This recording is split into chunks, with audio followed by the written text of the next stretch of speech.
မြန်မာရင်ကျေးမှုထဲကလေးစားဝယ်ရာဇဝင်တွေအများကြီးထဲမှာလေတောင်တော်စံတခင်မကြီးမြတ်ရွှေအိုရဲ့ဇလံကတော့တကယ်ကိုထူခြားပါတယ်ဒါတာမန်နဲ့တပားရဲ့အချောင်းထက်အများကြီးပို့ပြီးတော့နေနေတဲ့အသေးဖယ်တွေရှိနေတယ်ဆိုတာကိုဒီနေ့ပြောပြတော်မှာပါကဲဒီအကြောင်းကိုမပြောခင်မေခွန်းလေးတစ်ခုအရင်မေးကြည့်ခြင်းပါတယ်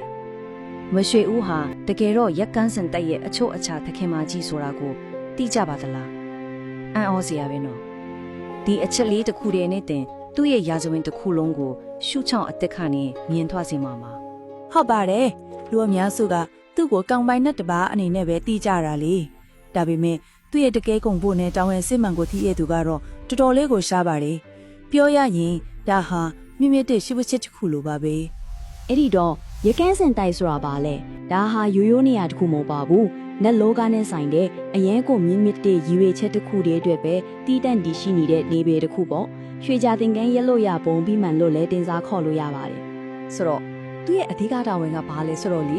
နောင်ပွင့်တော်မူမဲ့အရိမေတ္တရမစ်စွာဘုရားရှင်ကိုကက်လူဖို့အတွက်ရွှေကြသင်္ကန်းတော်ကိုရက်လို့နေရခြင်းပါပဲစဉ်းစားကြည့်ပါဒါဟာလောကီကိစ္စတွေကိုကြော်လွန်ပြီးတော့တကယ်ကိုကြီးကြပ်ခဏတဲ့တာဝန်ကြီးတစ်ခုပါကဲသူ့ရဲ့ဒီလိုစမ်းကြဲတဲ့တဘာဝကိုတက်တည်ပြခဲ့တဲ့ဖြစ်ရလေးတစ်ခုလည်းရှိခဲ့ပါတယ်လာရောင်အောက်ကထူးဆန်းတဲ့တွေ့ဆုံမှုတစ်ခုအကြောင်းကိုပြန်ပြောပြခြင်းပါတယ်အဖြစ်ကဒီလိုဗျာလွန်ခဲ့တဲ့နှစ်များစွာတုန်းကမန္တလေးတောင်ပေါ်မှာယတိကြီးဥခန့်တိသာသနာပြုနေတဲ့အချိန်ပေါ့ညဘက်လာတာမကြီးဝင်းမင်းနေတဲ့အသားရည်ရည်ချက်တရေရှိတဲ့မြမဝက်စုံနဲ့အမျိုးသမီးတို့ကယတိကြီးစီကိုဖြည်းဖြည်းချင်းကပ်လာခဲ့တယ်အဲ့ဒီအမျိုးသမီးဟာတံပိုးကြီးတဲ့ရွှေတွေငွေတွေကိုယတိကြီးကိုလာလူတိုင်းရင်ကြည်လင်တဲ့အတန်လေးနဲ့တမီးတော်မှာဥပါဖျားဆိုပြီးရိုးရိုးရှင်းရှင်းလေးပဲသူ့ကိုသူမိတ်ဆက်လျှော်ခါခဲ့ပါတယ်အဲ့ဒီနောက်မှာတော့သူဟာမြောက်ဘက်ဆောင်းတင်အတိုင်းဆင်းသွားခဲ့တယ်အဲ့ဒီမှာတင်ထူဆန်းတက်ကစတာတာပဲကပီယာဒီယိုကနောက်ကနေလိုက်ကြည့်တဲ့အခါမှာသူဟာမြောက်ဘက်လေကထစ်တင်အောင်မှာပဲမျက်စိတမိတ်အတွင်မှာလေရောင်လေးကိုတိုးဝင်ပြီးတော့ရှက်ခနဲ့ပျောက်ကွယ်သွားခဲ့ပါလေတော့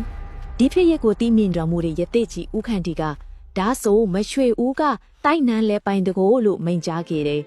ရတိကြီးရဲ့ဒီစကားတခုကပဲမရွှေဦးရဲ့ဖုံးကန်တဲ့တန်ကိုအစစ်မှန်ကိုအတီးပြူပေးလိုက်တာပါပဲကဲအခုပြောမယ့်အပိုင်းကတော့တောင်တော်ဆန်းသခင်မကြီးမြရွှေဦးရဲ့ရစဝေမှာတကယ်ကိုအထုအထိတ်လို့ပြောလို့ရတဲ့အပိုင်းပါပဲဒါကတော့သူ့ရဲ့တာသမအပေါ်ထားတဲ့စိတ်တက်ကိုစမ်းတက်ခဲ့တဲ့အခက်အတန့်တစ်ခုအကြောင်းပါ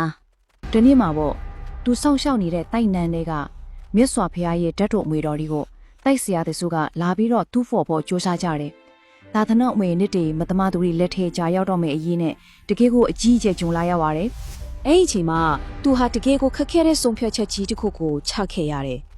တစ်ဖက်မှာကသူတက်ကိုမုံတီးလာပါတယ်ဆိုတဲ့ပြိုင်ဘက်တွေဖြစ်တဲ့ရွှေပြင်းညီနောင်မင်းနှပါအပေါ်ထားတဲ့အာဃာတတရား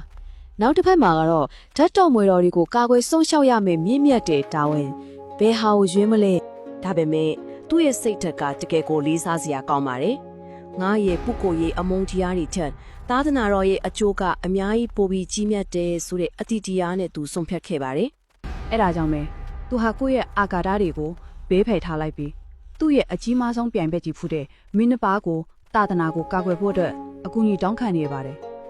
ဒါဟာတကယ်ကိုမယုံနိုင်လောက်စရာစွန့်လွတ်အနစ်နာခံမှုကြီးတစ်ခုပါပဲသူ့ရဲ့ဒီလိုကြီးမြတ်တဲ့စိတ်ဓာတ်နဲ့သစ္စာတရားတွေကဒီနေ့အချိန်ထိပျောက်ကွယ်မသွားပါဘူးတည်တည်ချင်းတဖို့အဖြစ်နဲ့အားလုံးရဲ့ရင်ထဲမှာအသက်ဝင်ရှင်းတန်နေသေးပါ